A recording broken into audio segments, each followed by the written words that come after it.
Presented by Jeet Narayan Official।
गठौड़ी तोरा ढार देबो रंग बजार का, ढार देबो रंग बजार का, गठौड़ी ढार देबो रंग पटैक का।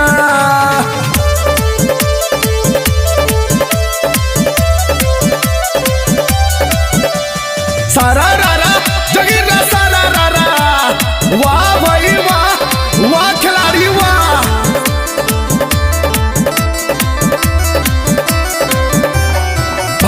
छी छोड़ी किया तू झटक के, डाले दे रंग कनी सीना से सट के।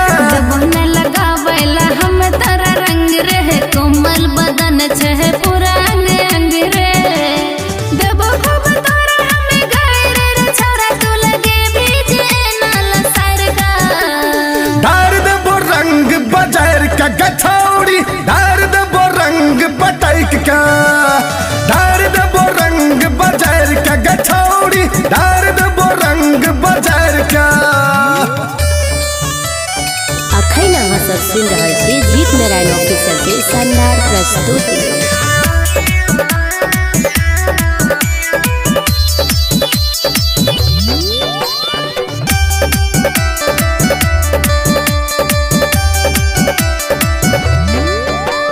चढ़ल जवानी छो फायदा उठा ले, कनी हम लगेबो कनी तू लगा ले।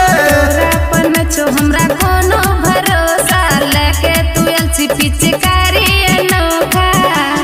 कंचन के ले तो जाने रे छोरा, जीत नारायण के रंग दब सन का। ढार देबो रंग बजार का, गठौड़ी ढार देबो रंग बजार का, ढार देबो रंग पटैक के, गठौड़ी ढार देबो रंग बजार का। उठा के पटकिया देबो ना, भागले कि नहीं।